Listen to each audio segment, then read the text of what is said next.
우리 사랑하는 진적교회 가족 여러분, 행복한 안식일입니다.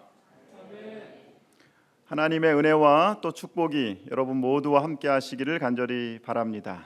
특별히 오늘 설날 명절을 맞이해서 저희 진적교회를 찾아오신 우리 많은 가족분들 다시 한번 진심으로 환영합니다. 어제 아침에 우리 많은 교우들의 기도 덕분에 우리 서동숙 장로님의 인공관절 수술이 성공적으로 잘 마쳐졌습니다. 다음 주에는 또 이제 오른쪽 무릎을 수술하신다고 그렇게 들었습니다. 성공적인 수술과 또 빠른 회복을 위해서 마음을 모아서 여러분들이 함께 기도해 주시기를 바랍니다. 다음 주에는 또 설날 명절이 있죠. 오랜만에 가족들과 함께 행복하고 즐거운 시간 보내시기를 바랍니다. 여기 계신 우리 학생들 또 청년들 어린이들 설날 기다려 주십니까? 왜 기다리시죠? 예전에는 아이들이 세배를 하면 주로 떡이나 과일을 주었다고 합니다. 그러다가 새해 첫날부터 주머니가 텅텅 비어 있으면 1년 내내 가난할 수 있다고 생각해서 이제 돈을 주기 시작했다고 합니다. 우리 어른들은 그냥 세뱃돈을 주시지 않고 주머니에다가 작은 정성을 담아서 복돈이라고 하고 그렇게 주었습니다.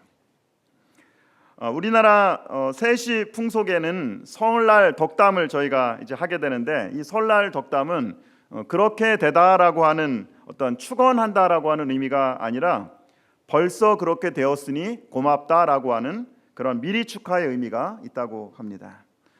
다시 말하면 새해 복 많이 받으세요가 아니라 이미 당신은 뭐한 사람이에요? 복을 받은 사람입니다라고 그렇게 인사를 하는 것입니다. 우리도 한번 옆 사람한테 그렇게 인사해 볼까요? 옆 사람한테 이렇게 한번 인사해 보겠습니다. 하나님 안에서 당신은 축복된 사람입니다. 그렇게 한번 인사해 보겠습니다. 하나님 안에서 당신은 축복된 사람입니다.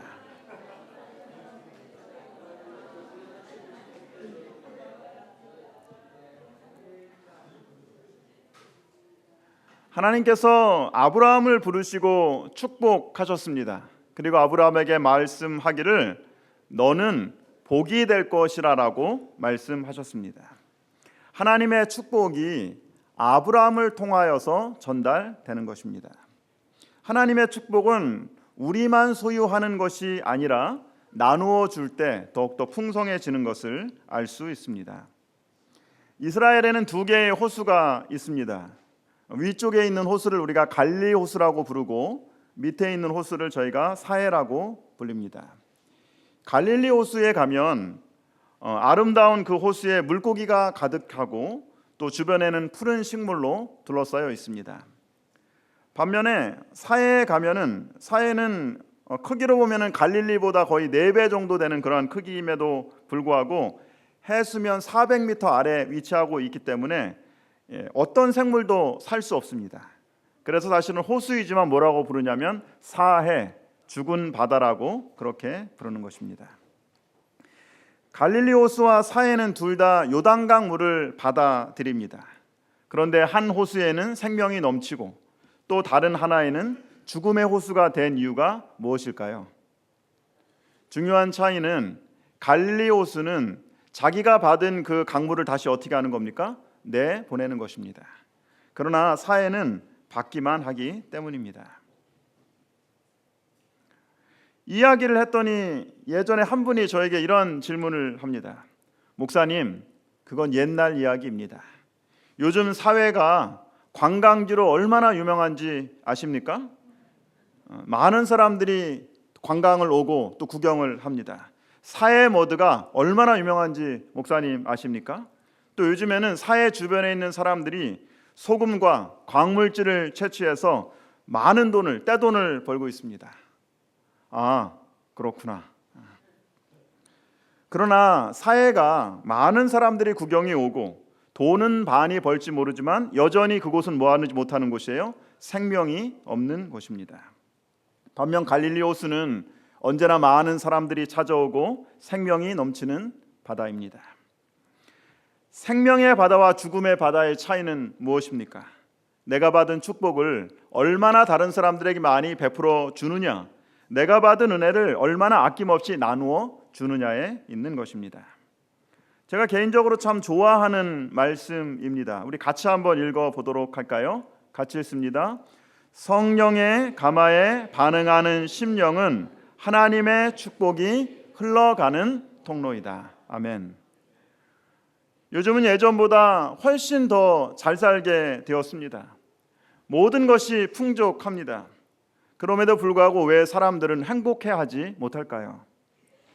수많은 책들이 있습니다.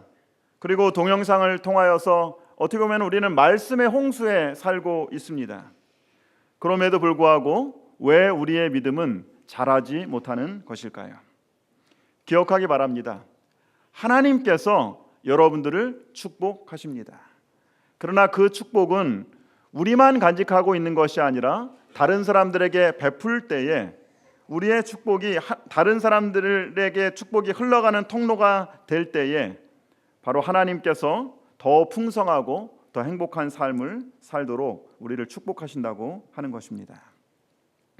갈릴리 바닷가에서 큰 무리가 하루 종일 예수님의 말씀을 듣고 있었습니다. 이 사람들은 하루 종일 말씀을 듣느라 아무것도 먹지 못했습니다. 집에 돌아갈 생각을 하지 않았습니다. 지난 안식일에 보니까 우리 청년 학생반 아이들이 집에 돌아갈 생각을 하지 않아요. 6시가 되고 7시가 거의 다 돼서야 저녁을 먹고 돌아가는 모습을 보면서 꼭 이 오병이어의 기적에 모였던 그런 무리들과 같았다라는 생각을 하게 되었습니다. 예수님은 하루 종일 아무것도 먹지 못한 이 사람들을 그냥 돌려보내실 수가 없었어요. 그리고 보리떡 5개와 물고기 2마리로 2만 명의 사람들을 먹이는 그런 기적을 베푸시게 됩니다. 오병이어의 이적은 작고 연약한 자를 통하여서 하나님께서 어떤 일을 이루실 수 있는지를 우리에게 보여주는 것입니다.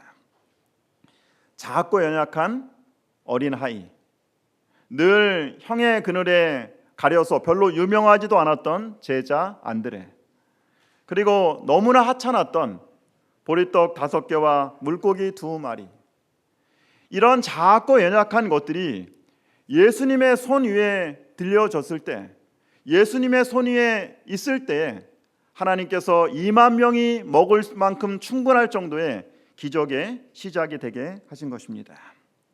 우리의 연약함이 주님의 완전하심과 연결될 때, 우리의 불완전함이 주님의 완전하심과 연결될 때 세상을 비추는 빛이 되고 하나님의 축복을 흘러내리는 통로가 될 수 있는 것입니다. 작은 자들의 위대한 이적, 오늘은 2번째 시간입니다. 너희가 먹을 것을 주라라는 제목으로 함께 말씀을 묵상하도록 하겠습니다. 지난주에는 저희가 요한복음에 있는 말씀으로 오병이어의 기적을 살펴보았습니다. 오늘은 마태복음에 있는 말씀을 중심으로 오병이어의 기적을 함께 살펴보도록 하겠습니다. 마태복음 14장 16절부터 20절에 있는 말씀입니다. 우리 성경 있으신 분들은 성경을 함께 펼쳐서 마태복음 14장 16절부터 20절의 말씀을 함께 보도록 하겠습니다. 우리 남자분이 먼저 읽겠습니다. 남자분들이 짝수절을 읽고 여자분들이 홀수절을 읽겠습니다. 같이 읽습니다. 시작. 예수께서 이르시되 갈 것 없다. 너희가 먹을 것을 주라. 제자들이 이르되 여기 우리에게 있는 것은 떡 5개와 물고기 2마리 뿐이니이다. 이르시되 그것을 내게 가져오라 하시고 무리를 명하여 잔디 위에 앉히시고 떡 5개와 물고기 2마리를 가지사 하늘을 우러러 축사하시고 떡을 떼어 제자들에게 주시매 제자들의 무리에게 주니 다 배불리 먹고 남은 조각을 12바구니에 차게 거두었으며 먹은 사람은 여자와 어린이 외에 5,000명이나 되었더라. 오늘 말씀을 묵상하면서 우리는 한 가지 질문에 대하여 답할 수 있습니다. 예수님은 어떻게 사람들을 축복의 통로가 되게 하셨습니까? 예수님, 이 사람들이 하루 종일 말씀을 듣느라 아무것도 먹지 못했습니다. 이제 마을로 다 돌려보냅시다. 가서 각자 알아서 음식을 사 먹게 합시다. 라고 하는 제자들의 질문에 예수님께서 뭐라고 대답하십니까? 너희가 먹을 것을 주라. 예수님, 저희도 별로 가진 것이 없습니다. 너희가 먹을 것을 주라. 예수님께서는 제자들에게 먹을 것을 주라고 하셨지만 사실 누가 사람들을 먹이셨어요? 누가 먹이신 거예요? 예수님이 다 하신 것입니다. 그런데 왜 예수님께서 제자들에게 너희가 먹을 것을 주라고 말씀하셨을까요? 예수님은 모든 기적을 만드셨어요. 그리고 사람들의 모든 필요를 공급하십니다. 그러나 중요한 것은 예수님의 기적은 언제나 항상 작고 연약한 우리들을 통로로 사용하신다는 것입니다. 너희가 먹을 것을 주라는 말씀은 주변 사람들의 필요를 돌아보고 개인적인 사랑과 관심을 가지라는 말씀입니다. 예수께서 나오사 큰 무리를 보시고 불쌍히 여기시니 후에 4,000명을 먹이실 때도 예수님께서 내가 무리를 불쌍히 여기노라. 그들이 나와 함께 있은지 이미 사흘임에 먹을 것이 없도다. 길에서 기진할까 하여 굶겨 보내지 못하게 노라라고 말씀하십니다. 예수님이 다른 사람들을 어떻게 하셨다고요? 불쌍히 여기셨습니다. 다른 사람들을 불쌍히 여기는 마음, 이것이 바로 예수님의 마음입니다. 여기서 이 불쌍히 여기는 마음은 단순히 그냥 동정하는 게 아니에요. 형편이 어려운 사람들에게 돈 조금 주든지 아니면 물건 사다 주는 것을 의미하지 않습니다. 이 불쌍히 여기다라고 하는 그리스 원어를 찾아보면 스프랭클리니조마이라고 합니다. 이 스프랑클이라고 하는 이 말은 심장, 간, 폐, 내장을 얘기하는 거예요. 이 불쌍히 여긴다라고 하는 말은 다시 말하면 창자가 끊어질 듯한 아픔을 느낀다. 그래서 옛날에는 우리가 그걸 뭐라고 불러요? 단장이라고 하죠.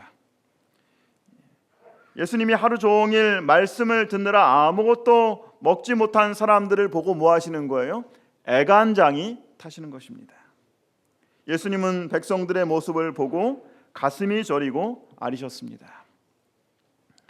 빌립보 2장 5절부터 8절에는 예수님의 마음을 우리에게 이렇게 소개하고 있습니다. 너희 안에 이 마음을 품으라. 곧 그리스도 예수의 마음이니 그는 근본 하나님의 본체시나 하나님과 동등됨을 취할 것으로 여기지 아니하시고 오히려 자기를 비워 종의 형체를 가지사 사람들과 같이 되셨고 사람의 모양으로 나타나사 자기를 낮추시고 죽기까지 복종하셨으니 곧 십자가에 죽으심이라. 예수님의 마음은 어떤 마음입니까? 자신의 권리와 특권을 포기하고 낮아지는 마음입니다. 예수님의 마음은 상대방과 같아지고자 하는 마음입니다. 하늘의 왕이셨던 그 하나님이셨던 그분께서 낮아지고 낮아져서 사람이 되셨습니다. 그리고 그분이 낮아지셔서 종이 되셔서 우리를 위해서 십자가에 달려 돌아가셨습니다. 우리 학생 여러분, 영어로 이해한다라고 하는 단어가 뭐죠? 네, 여러분 다 아시다시피 understand이에요. understand라는 말을 여러분들이 자세히 보시면은 두 단어로 되어 있어요. under라는 말은 뭡니까? 아래라는 말입니다. stand라는 말은 서 있다라는 말이에요. 다시 말하면 상대방을 이해한다라고 하는 건 뭐예요? 다른 사람 아래 서는 것을 의미하는 것입니다. 상대방 아래 겸손하게 설 때 우리는 그 사람을 이해하고 사랑할 수 있습니다. 상대방을 이해하기 원한다면 먼저 내려오시기를 바랍니다. 혹 우리가 하루를 살아가면서 그리고 매일매일의 삶을 살아가면서 나의 열정이 내가 정말 뜨겁게 뭔가를 하는 것이 다른 사람에게 부담이 되지는 않았습니까? 나의 선한 의도가 혹시 공동체에 어려움을 주지는 않습니까? 기억하기 바랍니다. 겸손이 예수님의 마음입니다. 섬김이 예수님의 자리입니다. 수년 전에 최재천 국립생태원 원장의 낮은 자세가 잔잔한 화제를 일으킨 적이 있습니다. 한 시상식에서 이 최 원장님이 장려상을 받으러 올라온 초등학교 1학년 아이를 보자마자 그 자리에서 무릎을 꿇었습니다. 그리고 아이와 눈을 맞추면서 상장을 전달하기 시작했습니다. 이 아이는 처음에 어른이 무릎을 꿇고 자신의 키와 눈을 맞추자 처음에는 당황하기 시작하더니 이윽고 입가에 미소를 띄웁니다. 그리고 환하게 또 상을 받습니다. 이 최 원장님은 아이와 기념 촬영이 끝날 때까지 꿇은 무릎을 펴지 않았다고 합니다. 우리의 삶에서 예수님을 닮은 겸손과 섬김의 모습이 더 많이 드러나게 되기를 간절히 바랍니다. 위대한 이적은 다른 사람들을 불쌍히 여기는 마음에서 시작됩니다. 위대한 이적은 다른 사람에 대한 개인적인 관심과 사랑에서 시작됩니다. 사랑하는 여러분, 정말 우리 교회 안에서 오병이어와 같은 위대한 하나님의 기적이 일어나기를 원하십니까? 진적교회가 부흥되고 많은 사람들이 회개하는 그러한 경험을 하기 원하십니까? 우리가 정말 하나님의 놀라운 축복과 은혜를 경험하는 그러한 축복을 받기를 원하십니까? 기억하기 바랍니다. 위대한 이적은 영혼 한 명 한 명을 불쌍히 여기는 그리스도의 마음을 품는 것에서 시작합니다. 주님, 진적교회 모든 교우들이 영혼 한 명 한 명을 소중히 여기는 그리스도의 따뜻한 마음을 가지게 해 주시옵소서. 사랑하는 가족, 친구, 이웃들에게 그리스도의 마음으로 다가가 개인적인 관심으로 사랑할 수 있도록 해 주시옵소서. 이 기도가 저와 여러분들의 기도가 되기를 간절히 바랍니다. 예수님께서 어린아이의 도시락 보리떡 5개와 물고기 2마리를 드셨습니다. 그리고 하늘을 우러러서 기도하셨습니다. 그러자 어떤 일이 일어났습니까? 어떤 일이 일어났죠? 여러분 어린 시절에 그 뻥튀기 장사들이 뻥튀기 튀기는 거 보셨습니까?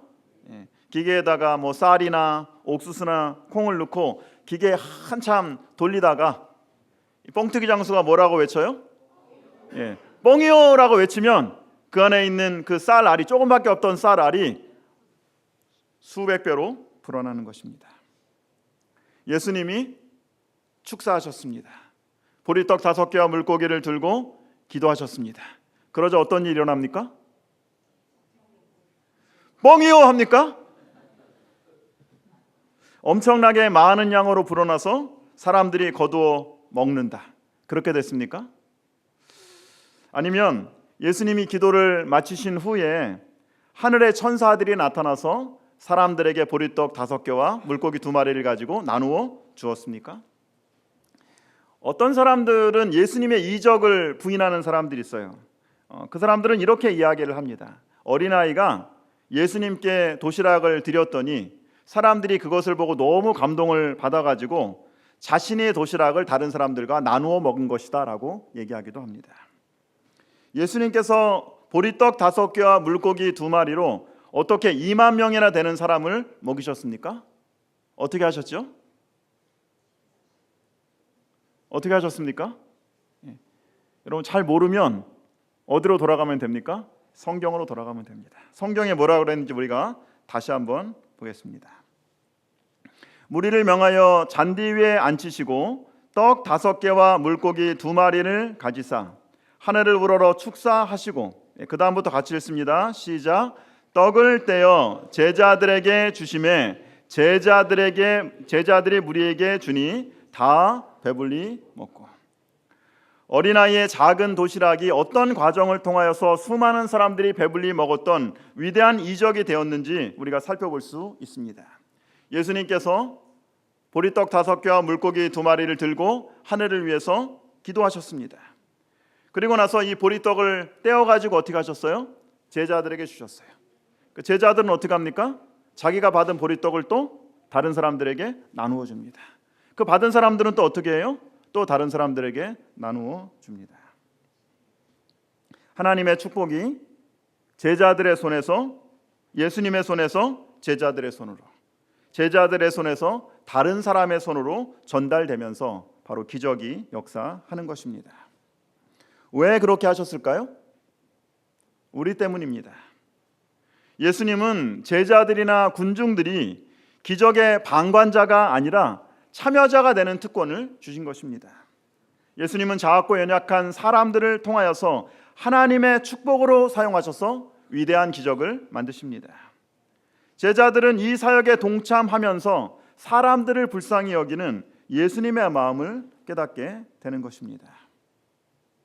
지난 안식일과 또 이번 주 중에 정말 우리 모두가 작고 연약하지만 하나님의 사업에 적극적으로 참여하는 여러분들의 모습에 큰 감동을 받았습니다. 우리 학생 청년들이 정말 아름다운 찬양으로 또 찬양을 하나님께 드립니다. 어떤 분들은 주중에 시간을 내셔서 미디어 사역을 위해서 또 헌신하신 분들도 계십니다. 어떤 분들은 교회를 또 수리하기 위해서 헌신하셨습니다. 지금도 또 이 안식일에 우리는 예배를 드리지만 또 맛있는 점심을 위해서 수고하는 손길들이 있습니다. 또 많은 교우님들이 혼자 교회에 오지 않고 자가용이 필요한 다른 분들을 태우고 오시는 모습을 보면서 큰 감동을 받습니다. 여러분, 때때로 우리가 하나님의 사업을 하는데 또 하나님께서 원하시는 일들을 하는데 부담이 될 때가 있어요. 어떨 때 부담이 되세요? 무엇이 가장 부담이 됩니까? 미천이 너무 없는 거예요. 제자들은 예수님이 많이 주시지 않고 조금밖에 받지 못했어요. 왜 조금밖에 받지 못했습니까? 자기가 받아서 다른 사람 주고 나면 또 어떻게 해야 돼요? 누구한테 받으러 가야 돼요? 예수님한테 받으러 가는 것입니다. 자신의 부족함을 깨닫고 예수님께 나아가는 사람들은 다른 사람들에게 넉넉히 나누어 줄 풍성한 축복을 받게 되는 것입니다. 지난주에 읽었던 말씀을 이어서 저희가 함께 읽어보도록 하겠습니다.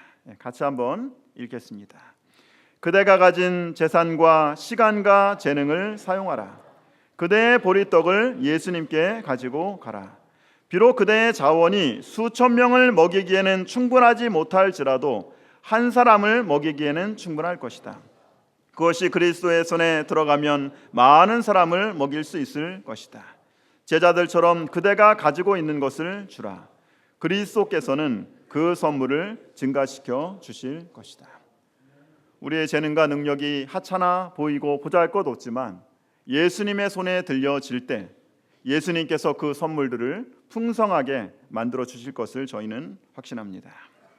마태복음 28장 19절부터 20절은 예수님이 십자가에 달려 돌아가시고 부활하신 후에 하늘로 승천하시기 전에 주셨던 제자들에게 주신 마지막 명령입니다. 우리가 이것을 위대한 사명이라고 부릅니다.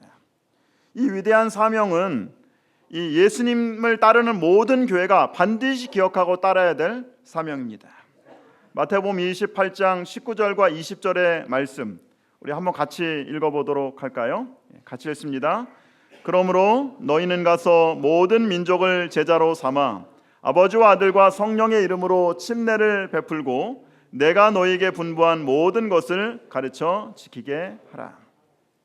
예수님의 위대한 명령에는 구체적인 행동의 전략 4가지가 나옵니다. 뭐가 나오죠?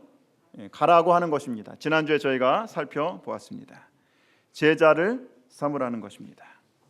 침례를 베푸는 것입니다. 그리고 가르쳐 지키는 것입니다.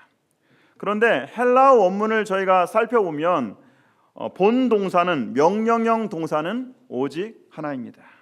뭘까요? 제자를 삼으라고 하는 것입니다. 위대한 사명의 핵심은 제자를 삼는 것입니다. 예수님께서도 이 땅에 오셔서 가장 먼저 하신 일이 12 제자를 세우시고 자기와 함께 있게 하시고 또 보내사 전도하게 하신 것입니다. 사도 바울은 자신이 복음을 전파한 가장 중요한 목적이 각 사람을 그리스도 안에서 완전하게 세우는 것이라고 그렇게 고백합니다. 예수님과 사도 바울의 사역의 최종 목적은 어떤 이벤트를 진행하거나 프로그램을 하는 것이 아닙니다. 사람을 세우는 것입니다. 그리고 하나님의 사람으로 성장해서 다른 사람들을 돌볼 수 있는 제자를 삼는 것이 예수님과 사도 바울의 사역의 목적입니다. 디모데후서 2장 1절과 2절에 사도 바울은 영적 아들 디모데에게 이렇게 이야기를 합니다. 내 아들아, 그러므로 그리스도 예수 안에 있는 은혜 가운데 강하고 또 내가 많은 증인 앞에서 내게 들은 바를 충성된 사람들에게 부탁하라. 그들이 또 다른 사람들을 가르칠 수 있으리라. 바울은 믿음의 아들 디모데에게 두 가지를 당부합니다. 첫 번째는 그리스도 예수 안에 있는 은혜 가운데 강건해지는 것입니다. 우리가 어떻게 그리스도 예수 안에 있는 은혜 가운데 강건해질 수 있을까요? 날마다 하나님의 말씀을 묵상하고 기도하면서 우리는 그리스도 예수 안에 있는 은혜 가운데 강건해질 수 있습니다. 그 다음 우리가 해야 될 일은 뭡니까? 내가 받은 은혜를, 내가 받은 말씀을 나 혼자 간직하지 말고 충성된 사람을 세우고 맡기라고 하는 것입니다. 어떤 사람이 충성된 사람이에요? 내가 받은 복음을 다른 사람들에게 나누는 사람이 충성된 사람들입니다. 오늘 이 말씀에는 네 가지의 어떤 복음의 연결고리가 나옵니다. 사도 바울은 자신이 받은 복음을 자기만 간직하지 않고 디모데에게 전달해 두었습니다. 디모데는 이 복음을 충성된 사람들에게 전달합니다. 그리고 충성된 사람들은 다른 사람들에게 전달하게 됩니다. 내가 받은 복음을 다른 사람들과 나누고 그들이 다른 사람들과 나누도록 하라. 이것이 바로 사도 바울의 명령이고 예수님의 명령입니다. 다른 사람들을 돌보고 세울 때 그 사람도 성장하지만 제자도 함께 성장하는 것을 우리가 보게 되는 것입니다. 오늘 여러분들이 개인적인 관심과 사랑으로 개인적으로 돌보는 제자들이 있으십니까? 구전에 의하면 예수님께서 승천하신 후에 가브리엘 천사가 묻습니다. 주님, 세상 모든 사람들이 주님의 사랑을 깨닫게 될까요? 주님, 제자들이 당신이 맡기신 사명을 잊지 않을 것에 대한 어떤 대안이 있으십니까? 전혀 없네. 다만 제자들이 보고 들은 것을 다른 사람들에게 전하고 그 다른 사람들이 또 다른 사람들에게 전하는 것이 나의 계획일세. 도중에 복음을 받은 어떤 제자가 잊어버리고 전하지 않으면 어떻게 하실 것입니까? 다른 대안이 있으십니까? 예수님이 말씀하셨어요. 다른 대안은 없네. 위험성이 아주 많죠? 시간이 많이 걸리죠? 그럼에도 불구하고 예수님의 위대한 사명을 이루는 핵심은 내가 받은 복음을, 내가 받은 축복을 나 혼자 간직하지 않고 다른 사람들에게 나누고 그 사람이 또 다른 사람들에게 나누는 것이 바로 예수님의 계획입니다. 이 예수님의 위대한 계획이 성공했습니까? 성공했습니까? 어떻게 알죠? 복음이 사도들에게 전달됐습니다. 그리고 그 복음이 예루살렘에 전달됩니다. 유다와 사마리아로, 그리고 마침내는 땅끝까지 이릅니다. 무엇보다도 지금 예수님이 돌아가신 지 얼마가 됐는데 2000년이 시간이 되었지만 여전히 복음을 받은 사람이, 축복을 받은 사람이 내가 받은 복음을 혼자 간직하지 않고 다른 사람들에게 나누어 줌으로 그 복음이 우리에게까지 전달되게 된 것입니다. 그러므로 우리 교회가 해야 될 가장 중요한 사역은 위대한 사명에 순종하여서 사람을 세우는 사역이 되어야 합니다. 주님께서 하셨던 것처럼 제자들을 세우고 말씀과 삶을 나누고 성장하도록 하는 것이 우리가 해야 될 가장 중요한 사역입니다. 캘가타의 성녀인 테레사 수녀, 여러분 다 아시죠? 노벨 평화상을 수상한 분입니다. 한 기자가 테레사 수녀에게 물어봅니다. 수녀님, 세계 평화를 위해서 제가 무엇을 할 수 있습니까? 그러자 수녀님이 이렇게 이야기를 합니다. 지금 당장 집으로 가서 가족 한 명 한 명을 사랑하는 것부터 시작하십시오. 테레사 수녀는 우리에게 다음과 같이 이야기합니다. 난 결코 대중을 구원하려고 하지 않는다. 난 다만 한 개인을 바라볼 뿐이다. 난 한 번에 단지 한 사람만을 사랑할 수 있다. 한 번에 단지 한 사람만을 껴안을 수 있다. 단지 한 사람, 한 사람, 한 사람씩만. 당신에게도 마찬가지다. 당신의 가족에게도, 당신이 다니는 교회에서도 마찬가지다. 단지 시작하는 것이다. 한 번에 한 사람씩.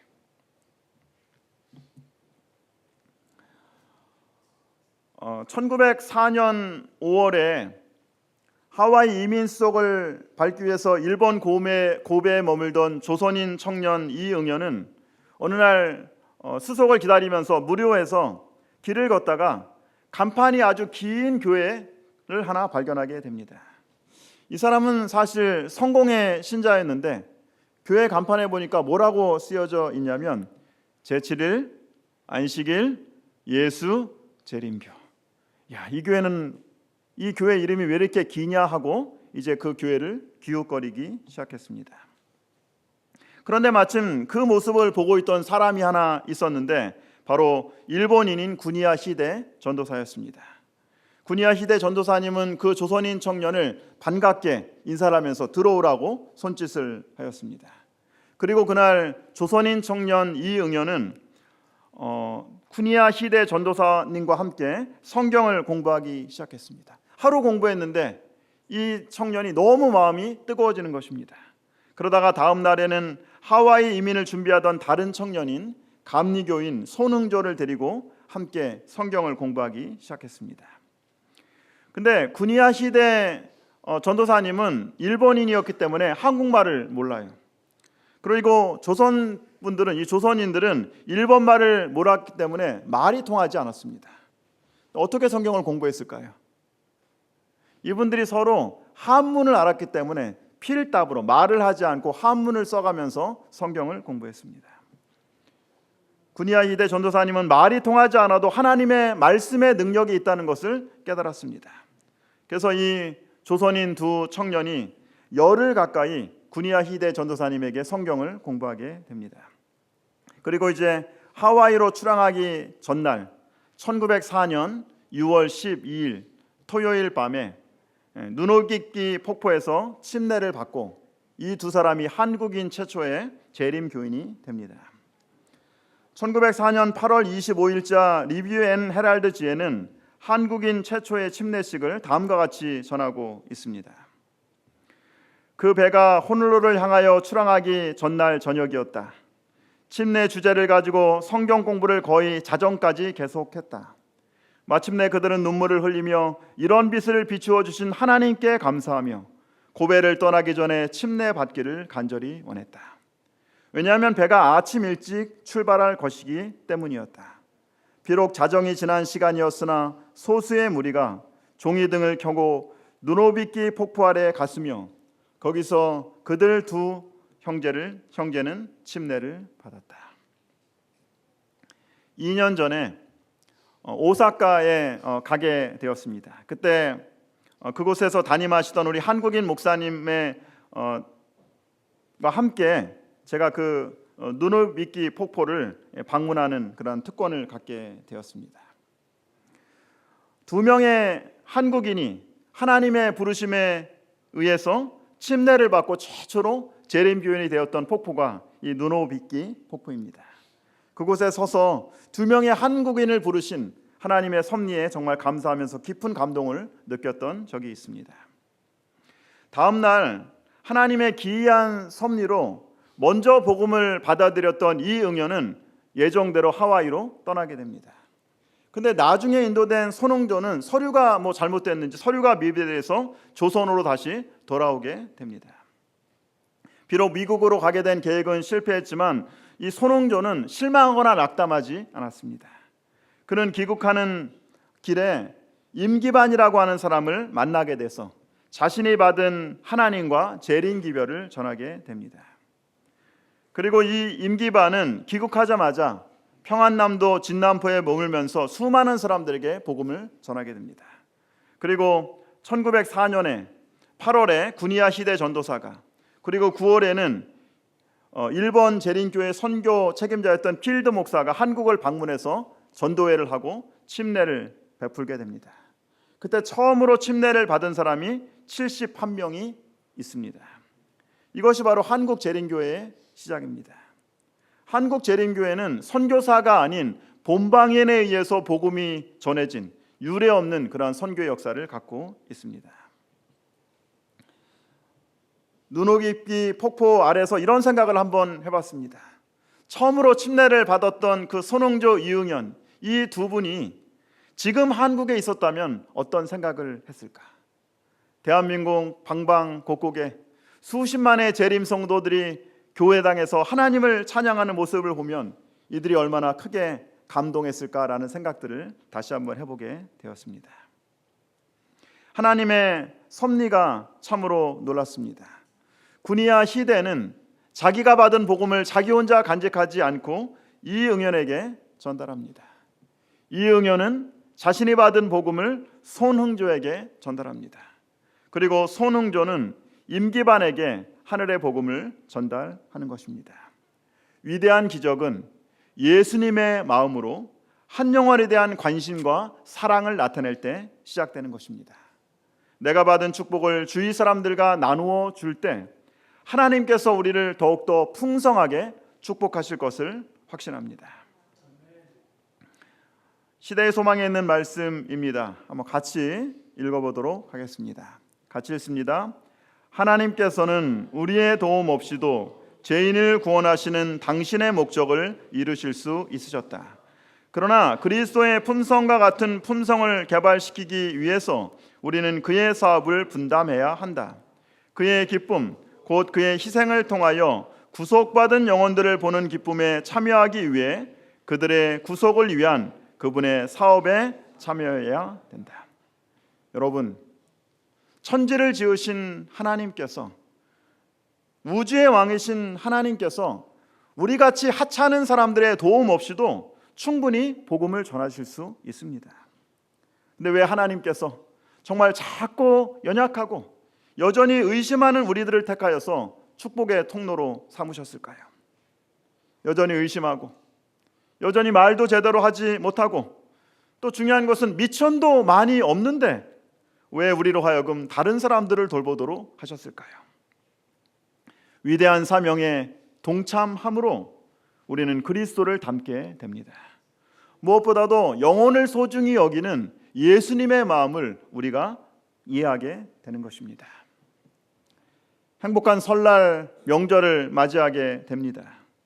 우리가 사랑하는 가족들에게 나의 말, 나의 행동을 통하여서 예수님의 마음을 드러내기를 소망합니다.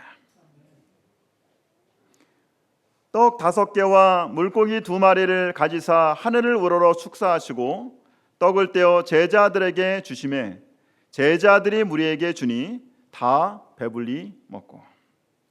오늘 말씀을 정리하겠습니다. 위대한 이적은 사람을 불쌍히 여기는 예수님의 마음으로 개인적인 관심과 사랑에서 시작됩니다. 위대한 사명의 핵심은 개인적인 관심과 사랑으로 제자를 세우는 사역입니다. 오늘 이 주님의 부르심에 여러분들은 무엇이라고 대답하시겠습니까? 개인적인 관심과 사랑으로 내가 돌봐야 할 한 명의 영혼은 누구입니까? 오늘 이 물음에 여러분 모두가 아멘으로 그렇게 답하시게 되기를 간절히 바랍니다.